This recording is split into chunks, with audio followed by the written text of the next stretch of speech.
ہمارا یہ ایمان ہے یا نہیں کہ میرا خدا سچا ہے، ہمارا نبی سچا ہے، ہمارا دین سچا ہے، قرآن سچا ہے؟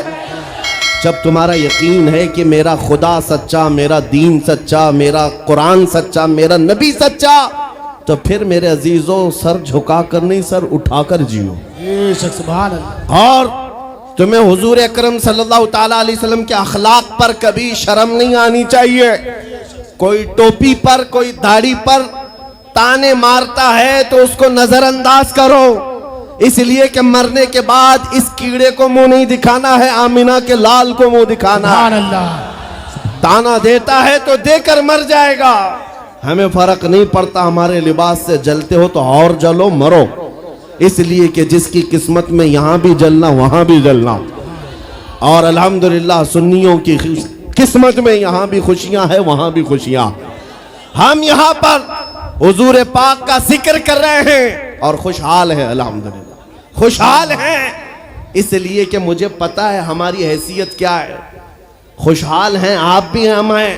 یہ چھوٹی موٹی شکایتیں تو سب کرتے ہیں آپ کہ بیماری ہے، گھر میں کھانا پانی نہیں ہے، دھندا نہیں چل رہا ہے، بزنس نہیں چل رہا ہے، سب لاس میں ہے، جاب نہیں ہے، سب شکایتیں تمہاری ہے، ہمیں پتا ہے۔ میرے عزیزوں ہم تو بار بار یہ رونا روتے ہیں، ہم بڑی کمزور قوم ہیں، ہم بڑی کمزور قوم ہیں، ہم بڑی کمزور قوم ہیں، لیکن میڈیا کے دجالی کتے بار بار بھونک بھونک کر بتاتے ہیں تم کچھ ہو، تم کمزور نہیں ہو۔ 24 گھنٹے ہم پر ڈیبیٹ ہوتا ہے کہ نہیں ہوتا ہے؟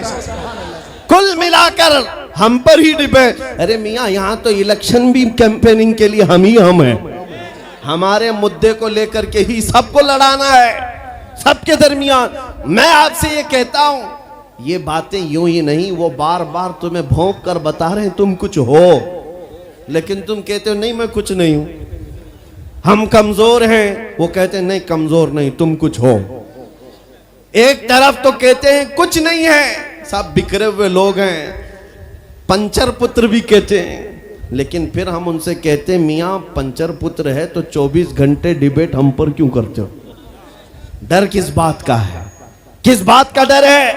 کیا دوسری اور قومیں نہیں ہیں جس کو نشانہ بناؤ گے؟ ارے 70 قومیں موجود ہیں، لیکن ہمیں پتا ہے تمہاری آنکھوں میں اگر کوئی چبھتا ہے تو غلام مصطفیٰ ہی ہے، اس لیے کہ انہیں بھی تاریخ پتا ہے، یہ اگر نکل پڑے ہیں صحرا سے بغیر چپل کے پیوند لگے کپڑوں سے تو قیصر و کسریٰ کو بھی دھول چٹا سکتے ہیں۔ دنیا کی سپر پاور طاقتوں کو گھٹنے ٹیکنے پر مجبور کرنے والی قوم وہ عمر بن خطاب کے شاگرد تھے، صحابہ کرام تھے۔ دنیا کو تاریخ پتا ہے کہ یہ جس دن پڑھنے لگ گئے خالد بن ولید کو، جس دن یہ پڑھنے لگ گئے صلاح الدین ایوبی کو، جس دن ان کو کوئی کہنے لگ گیا کہ تمہارا کوئی شہاب الدین غوری بھی تھا، تمہارا کوئی اورنگزیب بھی تھا، تو پھر یہ مردہ اور مرجھائی ہوئی قوم دوبارہ اٹھنے لگ گئی تو اچھوں کی نیند حرام ہو سکتی ہے۔